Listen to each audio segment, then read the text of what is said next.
Hello everyone, दीप जियो classes की online पाठशाला में आपका स्वागत है। मित्रों, विश्व भूगोल की जो हमारी सीरीज चल रही है उसका टॉपिक पृथ्वी की आंतरिक संरचना कैसी है, किन किन पदार्थों से निर्मित है, जिनकी जानकारी हमें दो प्रकार से होती है कि अप्रत्यक्ष और प्रत्यक्ष साधनों से। मित्रों, हमने कल की क्लास में अप्रत्यक्ष रूप से किस प्रकार पृथ्वी की आंतरिक संरचना का पता चलता है उसके बारे में पढ़ा एवं प्रत्यक्ष जानकारी के स्रोत कौन कौन से हैं इनके बारे में थोड़ी चर्चा की थी। आज हम प्रत्यक्ष स्रोतों के बारे में विस्तार से चर्चा करेंगे। कल भूकंप की सामान्य जानकारी की हमने चर्चा कर ली थी। आगे अब हम भूकंपीय तरंगें, इनसे पड़ने वाले प्रभाव एवं इनके प्रकार के बारे में विस्तार से अध्ययन करेंगे। इसी के साथ साथ पृथ्वी की आंतरिक संरचना किन किन परतों से निर्मित है, इन सब का विस्तार से अध्ययन करेंगे। सबसे पहले भूकंपीय तरंगे।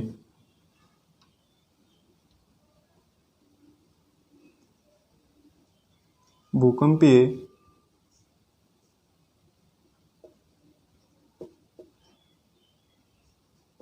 तरंगे साधारणतः ये तीन प्रकार की होती है। प्राइमरी तरंगे अर्थात अनुदैर्ध्य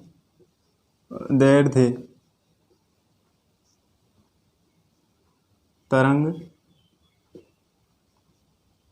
अगली होती है सेकेंडरी वेव्स, ये होती है अनुप्रस्थ तरंग, और तीसरी होती है लॉन्ग वेव्स, धरातलीय तरंगे।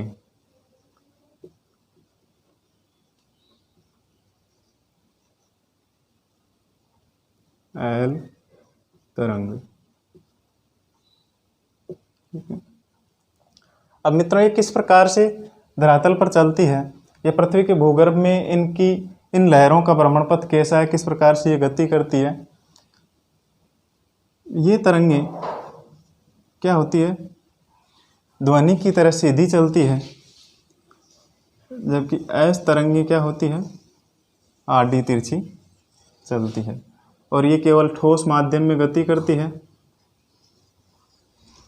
और धरातलीय तरंगे क्या होती है, सबसे विनाशकारी होती है, ये धरातल पर चलती है। पी तरंगे हैं, ये पी वेव्स, ये ध्वनि की तरह सीधी चलती है।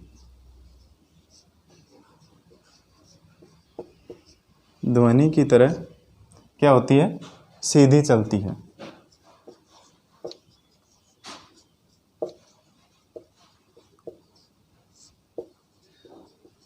सीधी चलती है, जिस प्रकार से ये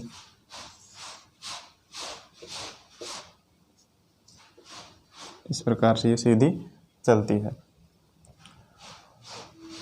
ये ठोस, द्रव और गैस तीनों ही माध्यम से गुजरती है। इनकी जो गति होती है पी तरंगों की, वो गति होती है लगभग 8 किलोमीटर प्रति सेकंड से अधिक होती है। ठीक है, लगभग 8 किलोमीटर प्रति सेकंड से भी अधिक इनकी गति होती है, इस वेग से ये गति करती है। जबकि एस तरंगे ये क्या होती है, आड़ी तिरछी चलती है। आड़ी तिरछी चलती है इस प्रकार से, ठीक है, इस प्रकार से गति करती है आड़ी तिरछी। और ये केवल और केवल किस माध्यम से गुजरती है, ठोस माध्यम से होकर गुजरती है। ठोस माध्यम से होकर गुजरती है। इनकी गति होती है लगभग 4 किलोमीटर प्रति सेकंड। ठीक है, सबसे अधिक गति पी तरंगों की। एस तरंगे केवल ठोस माध्यम से होकर गुजरती है, यह आड़ी तिरछी चलती है तथा 4 किलोमीटर प्रति सेकंड की गति से गति करती है। धरातलीय तरंगे ये क्या होती है, धरातल पर चलती है, धरातल पर चलती है एवं सर्वाधिक विनाशकारी होती है, विनाशकारी। ठीक है, धरातलीय तरंगें सर्वाधिक विनाशकारी होती है। इनकी गति 3 किलोमीटर प्रति सेकंड की दर से होती है। मित्रों, अगर धरातल पर ये धीमी गति से चलेगी तो भीषण जनधन की क्या कर देगी, हानि करेगी। धरातल पर सबसे अधिक नुकसान या फिर इन भूकंपीय तरंगों को महसूस किया जाता है वो तरंगे हैं एल तरंगे, जो कि सबसे धीमी गति से चलती है एवं सबसे अधिक विनाशकारी होती है। ये तरंगे जो कि धरातल के आंतरिक भाग में भूगर्भ में चलती है और यह सबसे अधिक वेग की होती है, 8 किलोमीटर प्रति सेकंड की दर से यह चलती है। भूगर्भ में इन भूकंपीय लहरों का जो भ्रमण पथ होता है वो किस प्रकार से है, देखते हैं।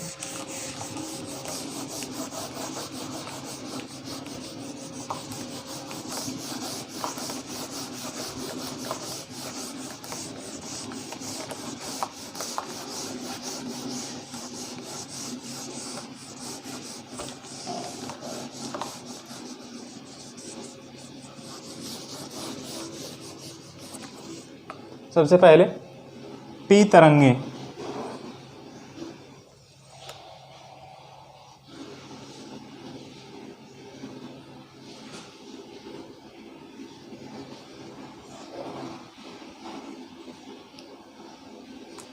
ठीक है। हमने पढ़ा था कि जो पृथ्वी की आंतरिक संरचना है, जो अप्रत्यक्ष सोर्स पढ़े थे, घनत्व, दबाव और तापमान, उनके अनुसार हमने ये पढ़ा था कि ये परतों के रूप में जमा है, परतों के रूप में पृथ्वी की जो आंतरिक संरचना है वो परतनुमा है। और संरचना के बारे में आगे देखेंगे, उससे पहले ये जो साक्ष्य हमें प्राप्त होते हैं उनसे, प्रत्यक्ष स्रोत, उनमें भूकंप की जो ये तरंगे हैं ये किस प्रकार से गति करती है भूगर्भ में। कल की क्लास में हमने चर्चा की थी कि भूकंप धरातल के अंदर से या भूगर्भ से लगभग 50 से 100 किलोमीटर नीचे से उत्पन्न होते हैं और जहाँ से जिस स्थान से भूकंप की उत्पत्ति होती है वह स्थान क्या कहलाता है, फोकस या भूकंप मूल, भूकंप मूल या फिर इसे अवकेंद्र भी कहा जाता है। ठीक है, हाइपोसेंटर। और यहाँ से जो 90 डिग्री के एंगल में ये भूकंपीय तरंगे धरातल पर पहुँचती है, अर्थात ये कहें कि धरातल पर जहाँ पर जिस स्थान पर सबसे पहले यह तरंगे फील होती है, महसूस की जाती है धरातल की ऊपरी सतह पर, वहाँ पर अधिकेंद्र के रूप में जाना जाता है, अधिकेंद्र। अब ये तरंगे चारों तरफ जो गति करती है, आपको पता है कि पी तरंगे ठोस, द्रव और गैस तीनों ही माध्यम से गति करती है। ठीक, इस प्रकार से ये पी वेव्स चल रही है।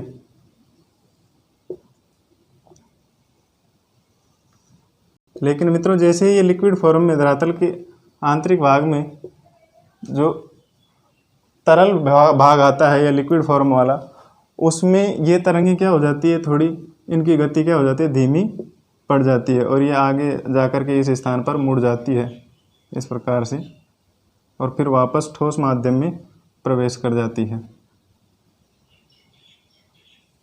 इस प्रकार से।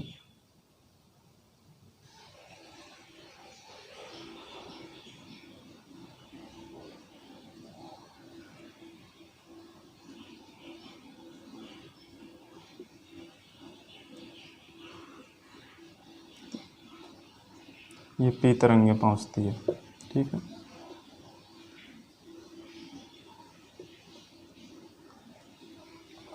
पी तरंगे ये तीनों ही माध्यम से पहुंच रही है, ठोस, द्रव और गैस तीनों माध्यम से पहुंच जाती है। लेकिन द्रव अवस्था में इनकी गति क्या हो जाती है, धीमी हो जाती है और जब ही धीमी हो जाती है तो उसके बाद में इनके क्या हो जाता है, मुड़ जाती है बीच में से, और इनका वेग कम होने के कारण फिर ये 105 डिग्री से 145 डिग्री के बीच में क्या हो जाता है, नहीं पहुंच पाती है। 105 डिग्री से 145 डिग्री के बीच में ये तरंगे प्रवेश नहीं कर पाती है। ऐसी स्थिति में 105 डिग्री से 145 डिग्री के बीच का जो भाग है भूगर्भ में, वो कहलाता है पी तरंगों का छाया क्षेत्र। पी तरंग छाया क्षेत्र, ठीक है। इधर भी पी तरंग छाया क्षेत्र, ठीक है। पी शैडो जोन निर्मित हो जाता है। यह है पी तरंगों का भूकंपीय, पी तरंगों का धरातल के अंदर भ्रमण पथ, इस प्रकार से गति करती है। इसी के साथ दूसरा है एस तरंगे। एस तरंगे हमने पढ़ा था कि ये केवल ठोस माध्यम से होकर गुजरती है। ये सभी पी तरंगे हैं, पी वेव्स है। अब यहाँ से जो एस तरंगे चलती है वो केवल और केवल कहाँ पर पहुँच रही है, ठोस माध्यम में, ठीक है। ये एस तरंगे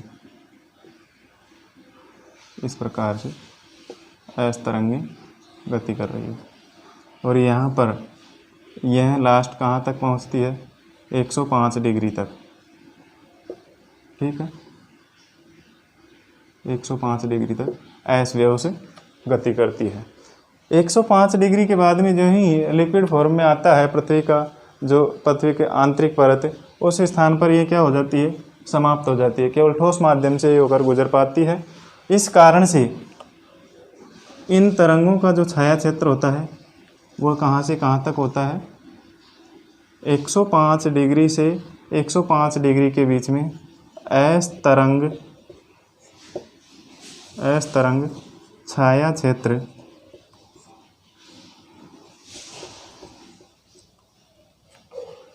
का विकास हो जाता है, ठीक है।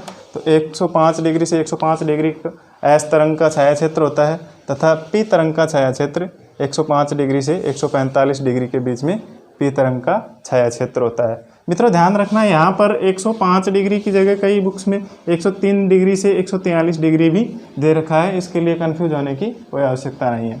अगर 103 डिग्री यहाँ पर 103 डिग्री है तो यहाँ पर 143 होंगे, 143 डिग्री होंगे। आगे है इसके बाद में भूकंप के प्रकार।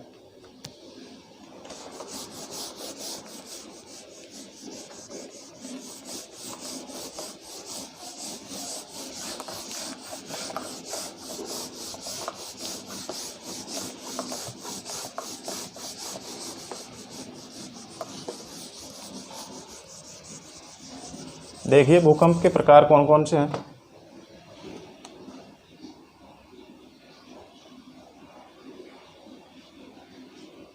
भूकंप के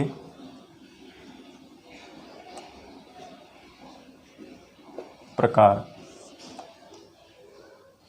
मित्रों ये किन किन माध्यमों से भूकंपीय गतियाँ होती है, धरातल पर कंपन किस किस प्रकार से होता है। ये मुख्य रूप से इन्हें 5 भागों में बांटा गया है। सबसे पहले विवर्तनिक भूकंप।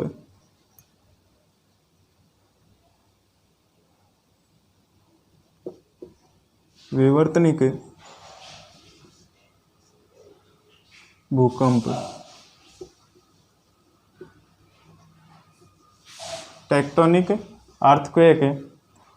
ये भूकंप भ्रंश तल के किनारे चट्टानों के सरक जाने के कारण आते हैं। जब भ्रंश तल के किनारे, किसी भ्रंश तल के किनारे चट्टानें सरक जाती है तो चट्टानों के सरकने के कारण जो धरातल में कंपन पैदा होता है, उस कंपन के कारण आने वाले भूकंप वो क्या कहलाते हैं, विवर्तनिक भूकंप कहलाते हैं। अगला है ज्वालामुखी जनित भूकंप।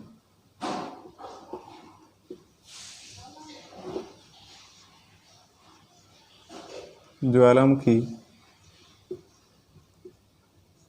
जनित भूकंप।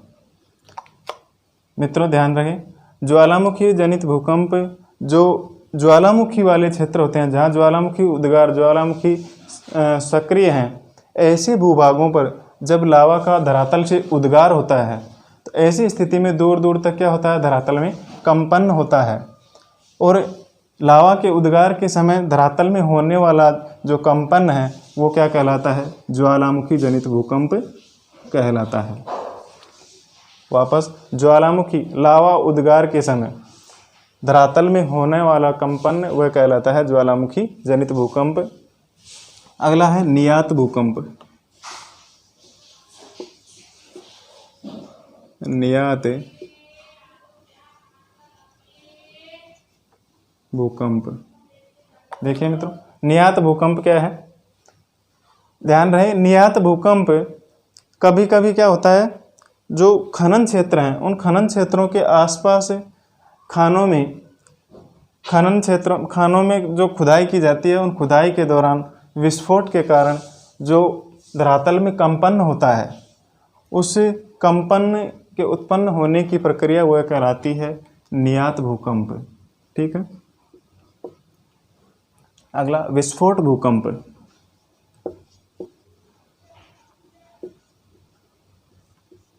विस्फोट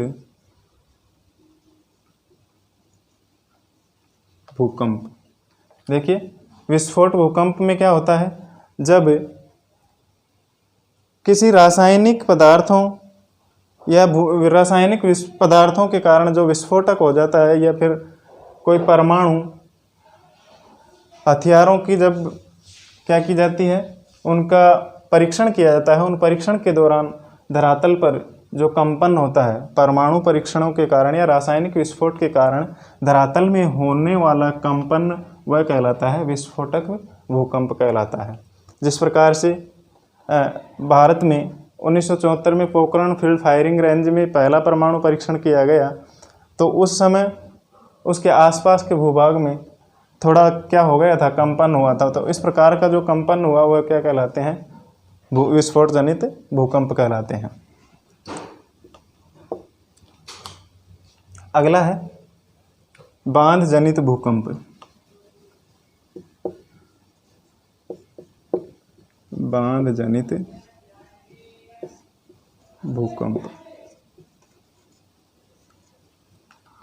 बांध जनित भूकंप क्या है मित्रों, आप सभी को पता होगा कि जहाँ जल भराव वाला क्षेत्र है, अधिकांश मात्रा में जब भूमि पर किसी एक स्थान पर जल का एकत्रण किया जाता है, वह जल भराव क्षेत्र बांध कहलाता है। और बांध वाले जो क्षेत्र हैं, जल भराव वाले क्षेत्र, अधिकांश जल भराव वाले क्षेत्रों में जब धरातल पर दबाव पड़ता है तो उसके कारण कभी कभी क्या हो जाता है, धरातल में कंपन पैदा होता है।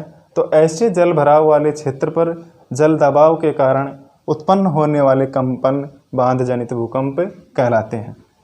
ठीक है, ये थे भूकंप के प्रकार। 5 प्रकार के होते हैं: विवर्तनिक भूकंप, ज्वालामुखी जनित भूकंप, नियात भूकंप, विस्फोटक भूकंप और बांध जनित भूकंप। आगे इनको किन किन माध्यम के द्वारा मापा जाता है, इनकी माप किस प्रकार से ज्ञात की जाती है, इनकी गहनता किससे मापी जाती है एवं इनकी तीव्रता किस प्रकार से मापी जाती है।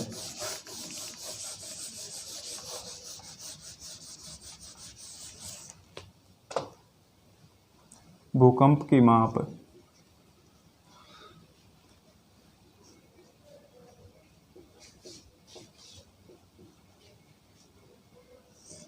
भूकंप की माप मित्रों ध्यान हो, जो भूकंपीय तीव्रता होती है, भूकंपीय तीव्रता, इसका जो मापन किया जाता है वह किसके द्वारा किया जाता है, रिक्टर पैमाने के द्वारा। Richter scale.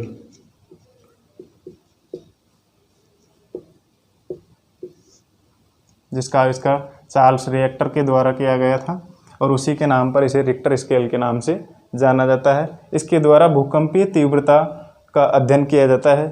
इस मापनी के अनुसार जो भूकंप की तीव्रता का जो अंकन किया जाता है, तीव्रता का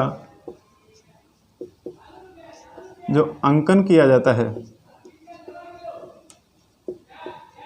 यह अंकन करने की जो इकाई होती है वह होती है 0 से 10 के बीच में होती है।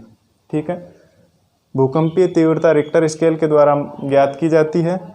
इसका अंकन 0 से 10 के बीच में किया जाता है तथा भूकंप आघात की जो तीव्रता होती है, भूकंप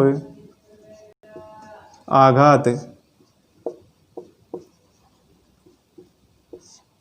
की तीव्रता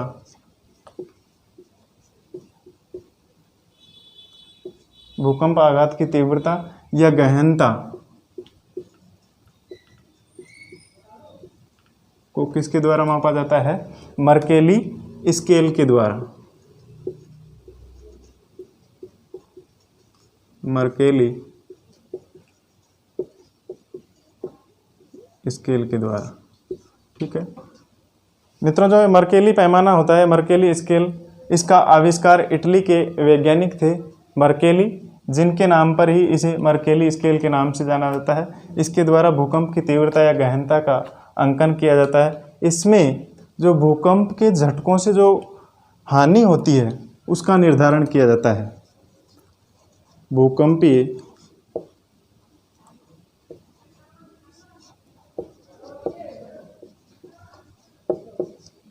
झटकों से होने वाले नुकसान का पता लगाया जाता है। किससे? मर्केली स्केल से। जबकि इससे केवल किस गति से भूकंप आ रहा है, किस तीव्रता से भूकंप आ रहा है, उसका पता लगाया जाता है रिक्टर पैमाने से। जबकि इन भूकंप की तरंगों से जो झटके आते हैं, उन झटकों से जो नुकसान होता है, उस नुकसान का पता किसके द्वारा लगाया जाता है? मर्केली स्केल के द्वारा। ठीक है। इसकी जो गहनता मापी जाती है, उसकी गहनता मापने का जो इकाई होती है, इनका अंकन होता है 0 से लेकर के किनके बीच में होता है? 12 तक होता है। इनकी गहनता का मापन या अंकन 0 से 12 के बीच में होता है।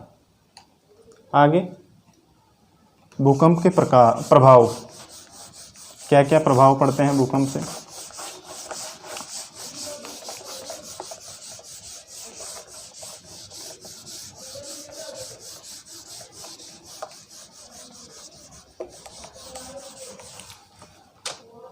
भूकंप के प्रभाव,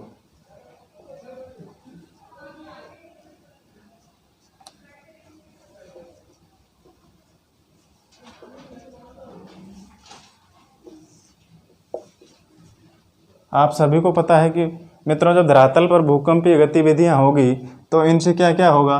सबसे पहले भूमि का हिलना,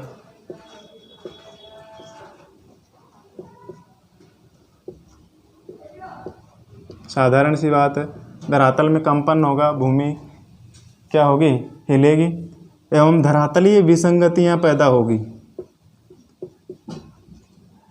धरातलीय विसंगतियां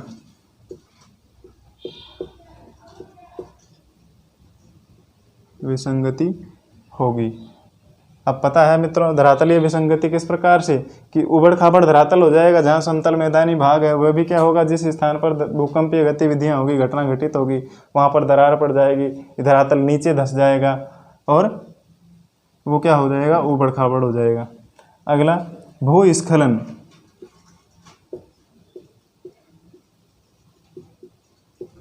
भूस्खलन इसी के साथ है धरातल का एक तरफ झुकना, भूकंप के परिणाम स्वरूप धरातल क्या हो जाता है? जिस स्थान पर भूकंपीय गतिविधियां होती है वहां पर धरातल का एक तरफ झुकना जैसी घटना भी होती है। हिमस्खलन,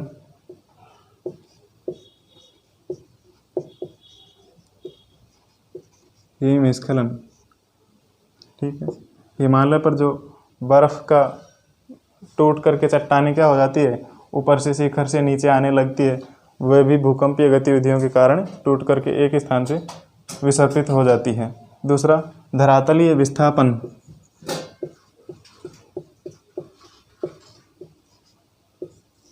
धरातलीय विस्थापन एवं बांध एवं तटबंध वाले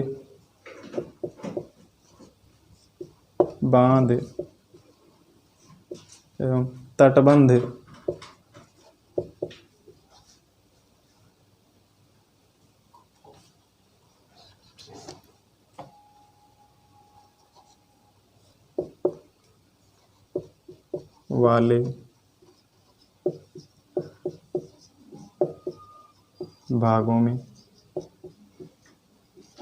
बाढ़ के हालात पैदा हो जाते हैं। आग लग जाना,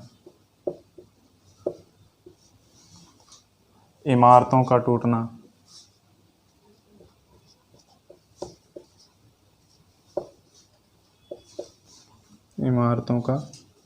टूटना, या ध्वस्त हो जाना। ठीक है। इस प्रकार मित्रों कई प्रकार की क्या होते हैं, इनके प्रभाव होते हैं। ठीक है। वस्तुओं का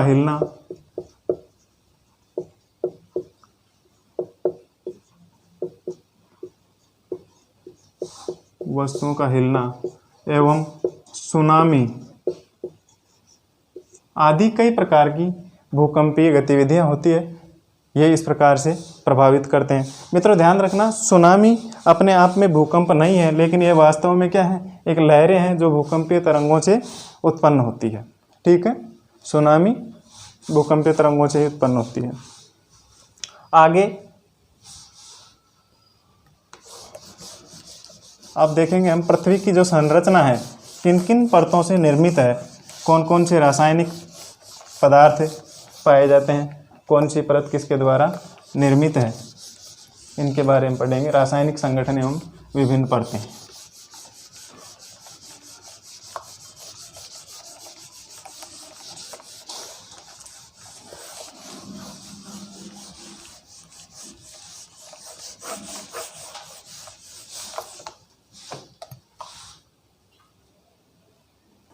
देखिए मित्रों, जो पृथ्वी का रासायनिक संगठन और विभिन्न परतें किस प्रकार से बनी हुई है।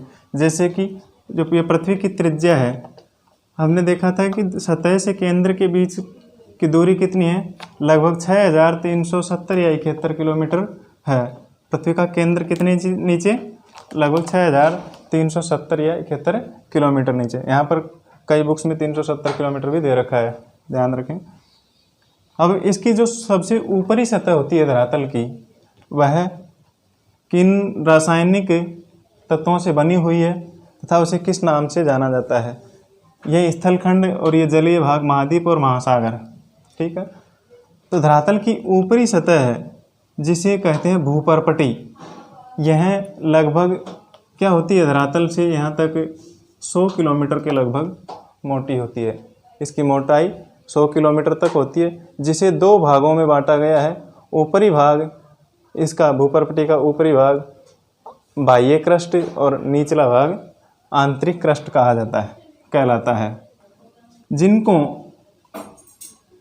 इन दोनों परतों को अलग करने वाली जो असंबद्धता पाई जाती है। अब ये अलग अलग परत किस प्रकार से, इनके घनत्व के आधार पर इन्हें क्या किया गया है, अलग अलग परतों के रूप में रासायनिक तत्वों एवं घनत्व के आधार पर इन्हें अलग अलग परतों में डिवाइड किया गया है। अब घनत्व के आधार पर और रासायनिक परतों के आधार पर किस प्रकार से कौन से तत्व कहाँ पर पाए जाते हैं, किस स्थान पर सबसे अधिक घनत्व पाया जाता है। हमने पढ़ा था कि धरातल से जो ही हम नीचे की तरफ जाते हैं, आंतरिक भाग में, केंद्र में, अंतरतम या करोड़ में, तो इसका घनत्व क्या हो जाता है, पृथ्वी का सबसे अधिक होता है। तो धरातल की ऊपरी सतह जो बाह्य क्रस्ट है और आंतरिक क्रस्ट, इसका घनत्व क्या होगा, भूपर्पटी का घनत्व होता है लगभग 2.7 से कितना, 2.9। अलग अलग विद्वानों के अलग अलग मत है, यहाँ पर सभी ने अलग अलग बताए हैं। ठीक है, 2.9 से 3.3 घनत्व है। 2.9 से 3.3 ग्राम प्रति घन सेंटीमीटर क्रस्ट का इनको दो भागों में अलग करने वाली असंबद्धता जो क्रस्ट है, सबसे पहले हम देख लेते हैं जो मुख्य परत है क्रस्ट, मेंटल और क्या है, कोर। ये तो है भूपर्पटी। भूपर्पटी की मोटाई 0 से 100 किलोमीटर तक है। 100 किलोमीटर से लेकर 2900 किलोमीटर के बीच में पाई जाती है कौन सी, मेंटल।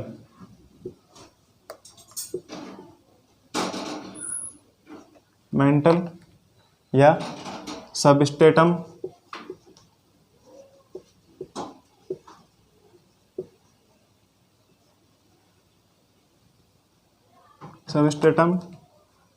या अध स्तर।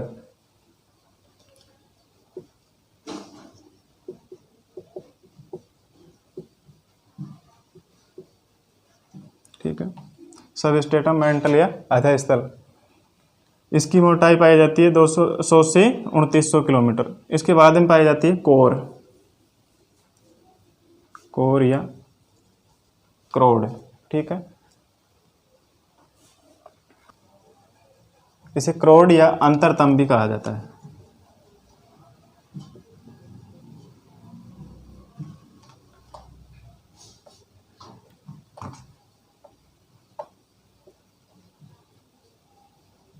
अंतरतम या कोर। ठीक है, अब इनकी मोटाई का हमें पता चला। 0 से 100 किलोमीटर तक भूपर्पटी, 100 किलोमीटर से लेकर 2900 किलोमीटर तक मेंटल और 2900 किलोमीटर से केंद्र तक 6371 किलोमीटर तक क्रोड का विस्तार पाया जाता है। मित्रों, एडवर्ड स्वेस ने इन्हीं परतों को 3 भागों में बांटा है। उनके अनुसार जो इनका नाम दिया गया है, भूपर्पटी का नाम रासायनिक तत्वों के आधार पर सियाल, मेंटल परत का नाम दिया है उन्होंने सीमा, और क्रोड परत का नाम दिया है उन्होंने निफे। मतलब उन रासायनिक तत्वों के आधार पर ही इन्होंने इन परतों का नाम दिया है स्वेस महोदय ने, जो कि सर्वाधिक मान्य भी है। जो भूपर्पटी में पाए जाने वाले तत्व हैं वो कौन से हैं? सिलिका तथा एल्यूमिनियम तत्वों की प्रधानता पाई जाती है। यहाँ पर सिलिका तथा एल्यूमिनियम तत्वों की प्रधानता पाई जाती है, जिनको मिलाकर के एडवर्ड स्वेस ने सियाल परत नाम दिया। इसके बाद में दूसरी पाई जाती है मेंटल परत। जो मेंटल परत में सिलिका और मैग्नीशियम तत्वों की प्रधानता पाई जाती है। दोनों को मिलाकर स्वेस महोदय ने सीमा परत नाम दिया। तथा जो पृथ्वी का केंद्र है क्रोड, इसमें निकल और फेरस की अधिकता सर्वाधिक पाई जाती है, जिसके कारण धरातल में या पृथ्वी में क्या है, चुंबकीय बल विद्यमान है। इसके आधार पर पता चलता है कि पृथ्वी में चुंबकीय बल विद्यमान है वो किस कारण से, कि पृथ्वी का जो केंद्र बना हुआ है उसमें लोहा और फेरस की प्रधानता पाई जाती है, जिसके कारण इनमें चुंबकीय गुण पाए जाते हैं। ठीक है, ये तत्व पाए जाते हैं। इसी के साथ साथ मित्रों, जो मेंटल परत है इसका घनत्व कितना पाया जाता है? इसका घनत्व होता है 4.3 से 5.5 ग्राम प्रति घन सेंटीमीटर पाया जाता है। ठीक है, और इसका घनत्व, क्रोड का घनत्व पाया जाता है लगभग केंद्र में 11 से अधिक। ठीक है, 11 ग्राम प्रति घन सेंटीमीटर से अधिक पाया जाता है। इस प्रकार से धरातल की ऊपरी सतह से नीचे जाते हैं तो घनत्वों में भी धीरे धीरे क्या होती जाती है, वृद्धि होती जाती है। इनके कुछ उपभाग भी किए गए हैं, डिवाइडेशन किया गया है। सबसे पहले जो क्रस्ट है, क्रस्ट की जो निचली परत है, आंतरिक परत जो कि 30 किलोमीटर से लेकर के 100 किलोमीटर तक है, इससे क्रस्ट की निचली परत से मेंटल की जो ऊपरी परत है, इन दोनों के संयुक्त भाग को किस नाम से जाना जाता है? स्थल मंडल के नाम से। मतलब जो क्रस्ट और मेंटल का कठोर भूभाग है उसे स्थल मंडल कहा जाता है, लिथोस्फीयर भी कहा जाता है। ठीक है, जो कि 30 से 200 किलोमीटर के लगभग है। इसके बाद में जो मेंटल परत में 200 किलोमीटर से 350 किलोमीटर के बीच में जो लिक्विड फॉर्म में जो अवस्था, द्रव अवस्था में जो भूभाग पाया जाता है उसे क्या कहा जाता है? दुर्बलता मंडल या एस्थेनोस्फेयर कहा जाता है, जो कि मेंटल परत में 200 से 350 किलोमीटर के मध्य पाई जाती है। यह है दुर्बलता मंडल परत, ठीक है। और यहीं से सर्वाधिक ज्वालामुखी एवं भूकंप का उद्गार होता है। इसके बाद में आता है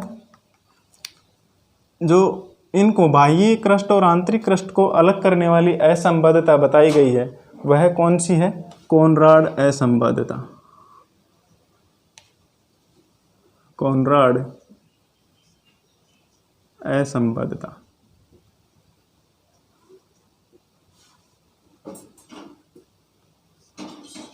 कोनराड असंबद्धता जो कि बाह्य क्रस्ट और आंतरिक क्रस्ट को अलग करती है। दूसरा, जो मेंटल और क्रस्ट को अलग करती है, ठीक है, भूपर्पटी और मेंटल, इस मेंटल परत को अलग करने वाली परत यह कहलाती है, इनके बीच की असंबद्धता मोहो असंबद्धता। मोहो असंबद्धता, मोहो डिसकंटिन्यूटी, मोहो असंबद्धता कहलाती है, जिससे मोहरविक ने, जिसका पता किसने लगाया था? मोहरविक ने, ठीक है। इसके बाद में जो मेंटल परत है, इसे भी क्या किया गया है? 2 भागों में बांटा गया है। एक तो ऊपरी मेंटल, अपर क्रस्ट, अपर मेंटल, और दूसरी है लोअर मेंटल, निचली मेंटल, ठीक है। इस अपर मेंटल और लोअर मेंटल को अलग करने वाली परत किस नाम से जानी जाती है? रेपिटी असंबद्धता के नाम से जानी जाती है। रेपिटी असंबद्धता, रेपिटी असंबद्धता के रूप में जानी जाती है। इसके बाद में जो मेंटल और क्रोड को अलग करती है, वह असंबद्धता गुटेनबर्ग के नाम से जानी जाती है। गुटेनबर्ग असंबद्धता,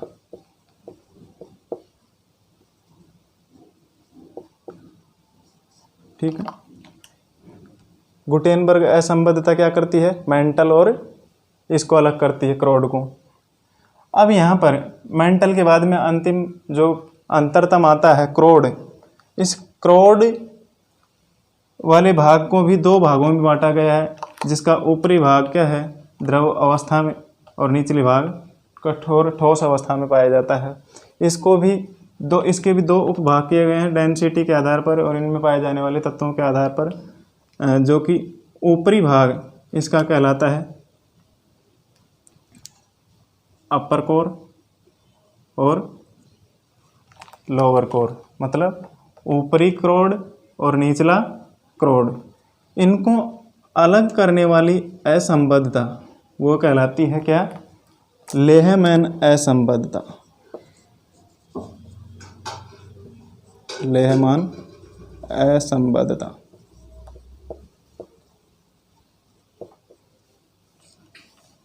लेहमान असंबद्धता कहलाती है। इस लेहमान असंबद्धता के द्वारा जो क्रोड परत है उसको 2 भागों में बांट दिया जाता है, ऊपरी क्रोड और निचली क्रोड, ठीक है। ऊपरी क्रोड 2900 किलोमीटर से 5150 किलोमीटर तक पाई जाती है, जबकि निचली क्रोड 5150 किलोमीटर से भूकेंद्र अर्थात 6370 या 71 किलोमीटर तक पाई जाती है। ये है पृथ्वी की आंतरिक संरचना, किस प्रकार से कौन कौन सी परत कहाँ पर पाई जाती है। मित्रों, आज हमारा टॉपिक जो पृथ्वी की आंतरिक संरचना वाला टॉपिक है वो यहीं समाप्त करते हैं। आगे नेक्स्ट टॉपिक की चर्चा हम अगली क्लास में करेंगे। धन्यवाद, और इस चैनल को अधिक से अधिक लाइक, सब्सक्राइब और शेयर करें। धन्यवाद।